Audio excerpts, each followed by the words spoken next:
Jen. I'm the district administrator of the Conservation District. So we are a not-for-profit quasi-state government organization. We focus on soil and water conservation and run educational programs. We have our Lawn to Meadow program. We have 2 people through our Lawn to Meadow program with us today. So this is that. And we have biannual plant sales. So getting back to educational workshops, we're having a film screening at Minuteman High School, the biggest of all farms. It's about this couple who use, organic and regenerative methods and focus on biodiversity for their farm. I've seen it before, which always really nice to watch. That'll be at Minuteman High School on the Friday, February 27th. 6 o'clock. It is $5, just $5. You can register online or at the door. So we're having our spring plant sale on May 1st and May 2nd. That'll also be at Minuteman High School. We are selling all native plants. We are selling lots and lots of wildflowers, some grasses, a fern, and some shrubs where we are selling blueberry. So if you want to come and either come to the cash deal, or we will have ordering starting hopefully by mid-March, if not earlier. So you can pre-order native plants for your gardens. I would like to welcome Isabel Bailey. She is a supervisor of the Middlesex Conservation District. We also have Mary here and Margaret. Margaret, where are you sitting? Margaret's over there. And Caitlin. Caitlin's the social supervisor. So yes, here's Isabel Bailey, and she will talk about the workshop. I am so excited with this turnout. You can tell we really were here wondering if anyone was going to show up. And I'd like to hear how many people have planted native plants in their gardens? Okay, and how many have heard talks before? Okay, so I want to welcome you. I am a Massachusetts Pollinator Steward. I'm on the Pollinator Health Advisory in Concord, and I've done a lot of learning in the last several years. And the big thing is that I was for 42 years a medical social worker at Boston Children's, and definitely burned out. And I was like, what am I going to do I've got to reinvent myself, but I'm not going to be doing what I've been doing, even though, determinants of health is a big issue and I love doing it, but I need something else. And a friend said, well, why don't you watch the Sudbury Valley Trust program of Doug Tallamy's. And I was like, okay, and I watched Doug Tallamy's webinar, and you can get it from one of these QR codes. And it was like, yes, I am all in. I was just about to become a grandmother. I was very concerned about our climate change and what's happening with our world. And I thought, here is something I can do. And that's what you all are here for. You're here because you can actually do something. And I'm very excited to see this. And if you want to just really reinforce your thoughts, any of his books, any of his talks, they're very understandable. They're very fun to watch.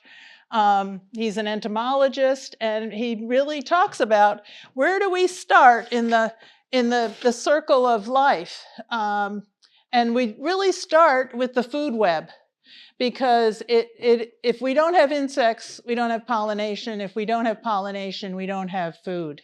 And so we really, what we're trying to do is get back to in the 60s, 70s, where your windshield had bugs on it. We're trying to get back to having bugs on it.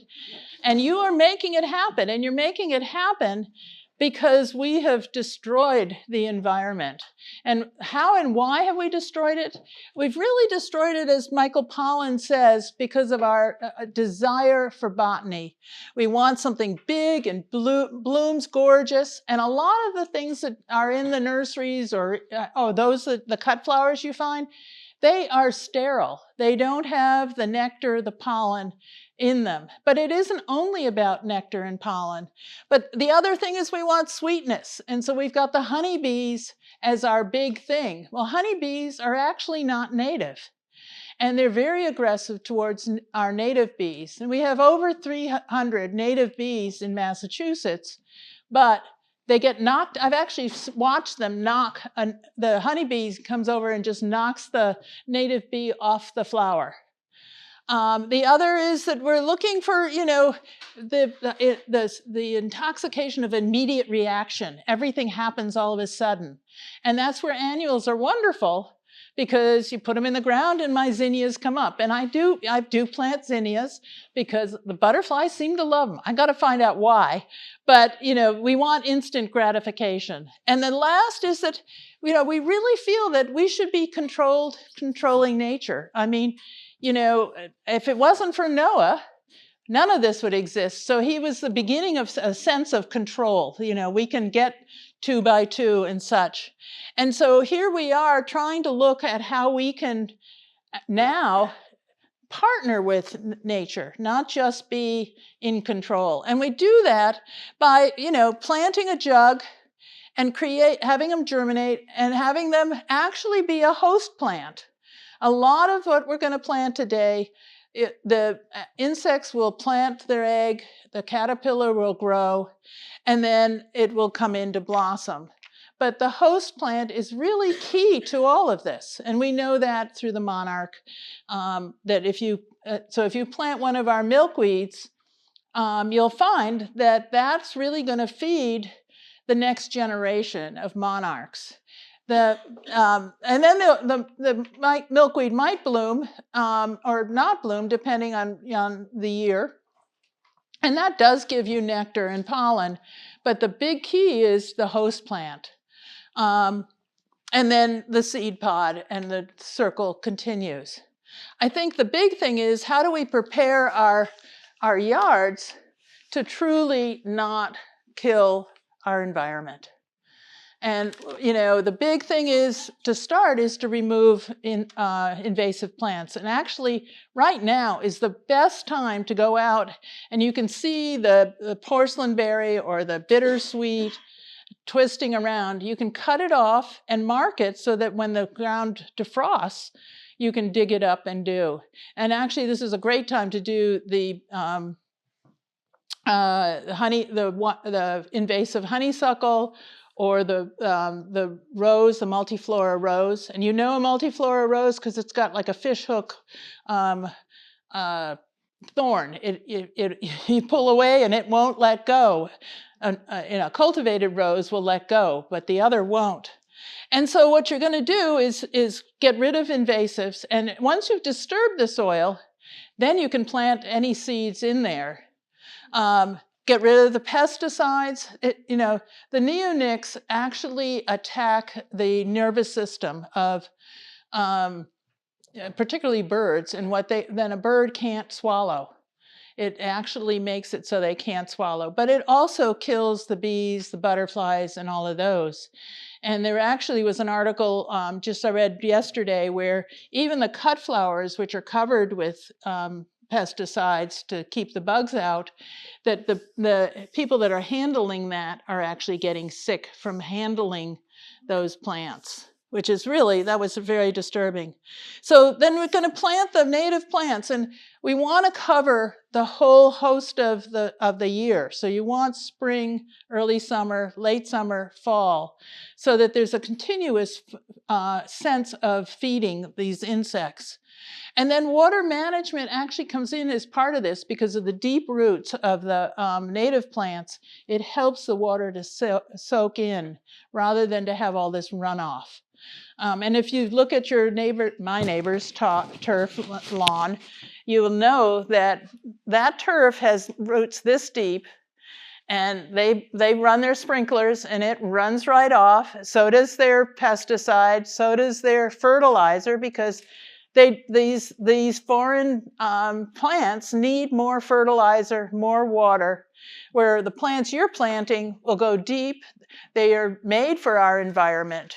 They've ecologically grown up from thousands and thousands of years to be here. And so they weren't brought in by the colonies, which the turf grass did. Out in California, where my daughter lives, the cattle fields are having terrible erosion because it's cattle grass. It's a foreign grass. So they're planting native grasses that will stop the erosion. And that's how we really do it. And so, the way that I get rid of my lawn gradually, I figure out where's my path? Where do I usually want to go? And I leave that area open.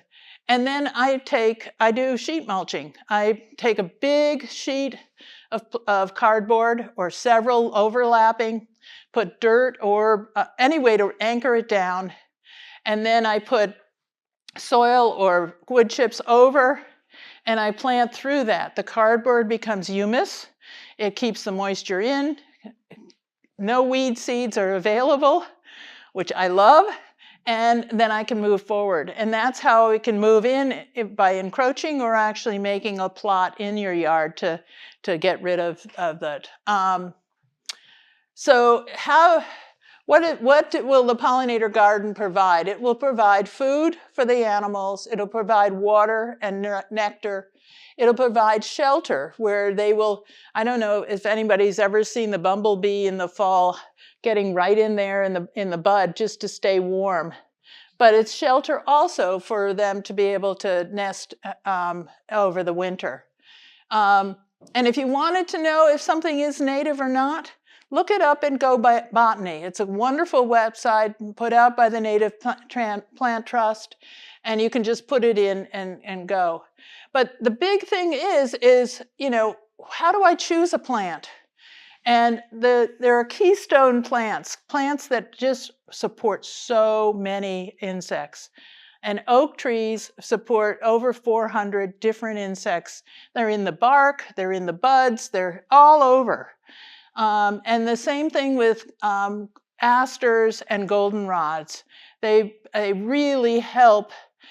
I know they're late summer, early fall, but that beefs them up for the winter and helps to really make them go. So today we're going to plant, and the first year they're going to sleep. They're going to get their roots. They're going to germinate, but they're not going to be huge. Most of them won't bloom. I think spotted bee balm will bloom, but the others probably won't. The second year they're going to creep. They're going to get big. They're going to bloom. They're going to do their thing. They're going to creep over, sort of nudge around. And the next year they're going to leap. They're going to spread some, which is just fantastic. So you're going to be doing this. And the reason that we're doing it as a group, and particularly like for a town like Billerica, is we're working on a pollinator pathway.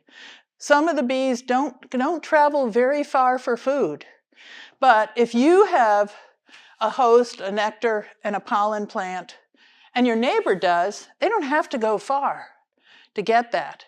And the other thing is if you take this jug of plants and divide it in 4 and plant it out, then they don't have to travel very far to get a lot of food. So we're trying to make this connection and be part of it. So that if you look in your neighbor's yard or in your neighborhood, and you'll see, bee can go from me to you. And that's why we hope you'll spread the word and really get part of, making it go. So I'm so excited. You guys all brought jugs and other things. I did an example of the purple mark as to how to cut it. They should have 8 holes in the bottom, be sure, because they need to drain. And we're just going to hinge it open. Take a pot, scoop up the pot, and put in about 3 to 4 inches of dirt. Do it over the bin so we don't make a mess. Tap it down slightly, and you've got things. Now, a person's going to put narrow leaf mountain mint in. So she has a label. She's going to stick narrow leaf mountain mint in, and it just needs to be on the side. And then Then head over to the seed place and you find narrow leaf mountain mint. Now, this is a perfect seed for you to see. I got a nice jar. This is dust. There is probably 50 seeds in that. There's no way to show you, really. That's probably 50 seeds, literally. So when I say take a pinch, I did put a spoon out if you can't, but a pinch really will. And the thing with these tiny seeds, it's easy to make a mat so that they're so close they can't survive together. So you really want to sprinkle it all around and then just shake it in. So I really like this method of put it in your hand and then I have control of where it goes. Because if I use a spoon, it sort of just dumps. So you want the seeds, what they need is to have contact with moist soil. And so what we're going to do is, some of these are frozen, don't worry about it, because they're going to get frozen anyway. We're just going to wet the area and make sure that the seed is touching the soil. And then you take a roll of this, and I do it in two because I'll tell you, it just makes a twist on itself, and it's so hard.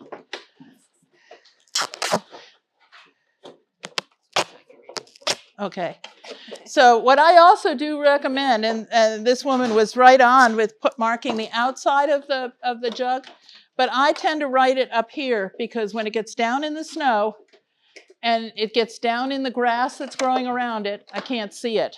So I just write it up here, and it's real easy to then identify it. And what we're going to do is never bring these in the house. Never. I mean, it's tempting to say, oh, I'll just unload the car. Unload it to the yard. Yes, when you unload it into the snowbank, it's going to sink in. I mean, you know, my compost sinks into the snow. That's fine. That's what it needs. These seeds need to be cold to break the shell of the seed. And some need 60 days, some need 90 days. It's all different. But if we start now, we've got it covered. So what you want to do is then just cover this up, close this all up all the way around, and you're ready to go. Leave the top open. It's going to snow and rain in the top. You want that. And if you're watering at home or whatever, what we want to do is be sure that then if it's popped in, then just pop it out. You want it to stay moist, and you want it in. Now the sun is not very hot. It's getting hot. So by equinox, you're going to want to take it out of full sun and have it in part shade, because otherwise it can bake. And if we end up with a dry spell, you're going to want to lift it and say, is it heavy with water or not? And if it's not, I like to water from below. I just take a pie dish and put water in and water from below. I did used to take one of these squirters, but you don't know what you're doing to the seed. It needs light to germinate. It needs drainage to germinate. I mistakenly put one in too much shade where it really didn't get a lot of drainage, and it just didn't germinate. Right in the snow. Then when when the trees start to bud out, you want to put them under the trees where they're budding out. So I personally just put it right under my trees so that I never think about it. And I actually have I've left them in until fall. Now, a lot of people will say, oh, well, I open it up. Well, I'm just not that diligent. I'm not going to go around and water my little seedlings. Now, there's people that are very diligent that are in this room, but I'm not. And so the moisture will come up, it will feed itself, and it's all set to go. When the seedlings are about this high, they're really ready to transplant out. And you want to transplant them in clusters. They like to have their roots connected. And those little tiny hairy roots are what really is what's going to grow them to be big. I like questions though, and I like comments, so thoughts. Some of these, as I said, I think only the spotted will bloom this year, but it'll still be a host plant. Oh. Look at seedling size, what looks like 3 to 4 inches. And you said earlier to do it in quadrants, so you take a and put it in the location, whether it's partial sun or full sun. Right. And basically take that and put it, don't need to separate it. Right, you don't have to separate a whole lot. You can, but you don't need to. The big thing down here, the transplanting project, is protecting it. And so I've done several different things. I was so excited one year, my swamp milkweed was growing, and I was like, I've got 2 that are really doing well. And I went out like the next week, and initially it was this tall, and then it was this tall. And I was like, nobody likes milkweed. I've been told over and over that animals don't eat it. Somebody ate it. I went out the next week, and it was even shorter. And I was like, holy moly, and I'm going away. I don't want to lose this plant. So I got a box, I got a liquor store box, put it around the milkweed, went off for 10 days to see the grandkids, came back, and I looked down in it, and I was going like, what? And then I saw I had 2 monarch caterpillars eating it. And that was not the chomping down. That was the leaf eating. Now, what you will do, and because it's so much fun, is come April, May, you're going to look down in and say, I don't see anything. Wait a minute. There's a little green in there. And by leaving it open, the air circulates so that you won't get the mold and the other things. This protects from critters. It self-waters, and it creates a warmth that the plants really benefit from. And so it is a mini greenhouse. And sometimes, like, this feels a little bit light right now. I probably could have put a little bit more water in it. So then sometimes I'll just take a bunch of snow and just chomp it in and say, okay, and if it's too much, then it'll drain right out. But it's all there ready to go. Black pavement is pretty hot to put it on. I've known somebody who put it on their deck, but they really babied it to make sure that it didn't get fried and whatever. But I just stick it on my grass, or I stick it right in my garden, because I don't want anything to grow where I'm going to put that anyway. So how many hours of sunlight per day do they need? Well, most of these that we're planting are sun. They like for at least 6 hours of sun. Where it's going to get all the afternoon sun and just morning? Either one. Okay. Yeah.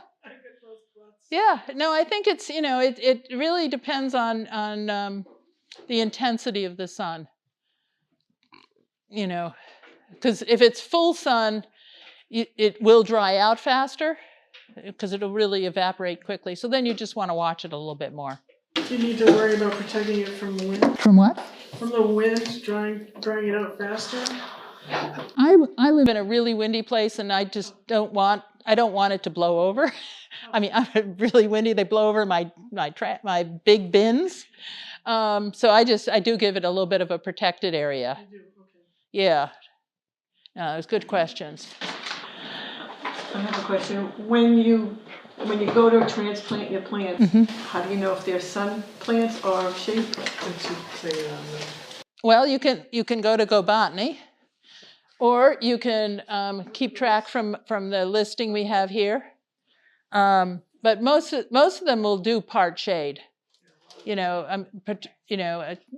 Almost all of them that I've chosen will do part shade. Full sun is also really good. How many seeds do we take? I mean, the small ones you said.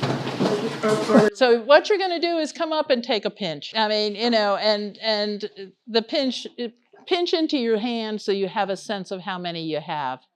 If I did the bond set, it still has the fluff on it, but even so, the little black dots on the fluff are a seed, and we're probably going to get at least 80% germination. These are for our echo type from Ernst Seeds. So each one of them has the potential of being a plant. And the rose swamp milkweed and the butterfly weed are well behaved. They won't go nuts. The common milkweed, which is a great plant, but it will do runners all over. And that's fine until they come up in your sidewalk. And I had the great experience of a friend who, his wife wanted it gone from their stone wall. So I said, oh, come, I'll dig for, I'll spread it, I'll share it with everybody. So I dug and got all of these, roots and such, which Doug Talmy says is the best way to actually get common milkweed. And I shared them. And the next year he had the biggest batch because I stimulated the growth rather than. So so I just want to be honest about common milkweed. Obviously it was donated by somebody local that enjoyed it and shared it. Any other questions? Could you one more time go over the planting process? So 2 to 3 inches of soil. You want your plant to get roots. Yeah. And so you want enough soil so it really does get roots. And so one of the things is I've often on these workshops, I go around and say, you want some more soil. You put more soil in. So I would say, a good 3 inches is really beneficial. If we have to, bring out another bag of soil, that's what we'll do. But that's really, that's the point of the first year, is to get those roots. Yeah, good question. Really good question. Yeah. All right. Everybody got their, yeah? One other question. Do you put the seeds over the top and then you press it in, or? I spread them out. If I press them in, some of these are so tiny I wouldn't know if they're on my hand or not.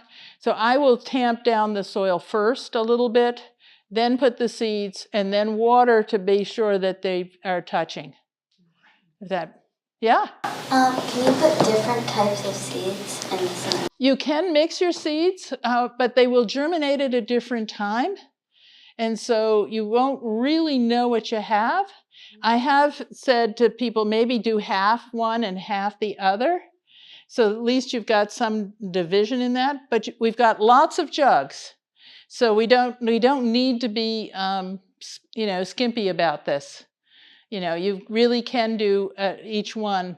That whole pile over there is ready to go. So yes, but they will germinate so different. And the milkweeds will take longer than, what comes up? Oh, the columbine comes up almost immediately, and that does need shade. So yeah, I'm so excited that you guys are doing this. So go for it. Thank you. Yeah. Thank you. Thank you.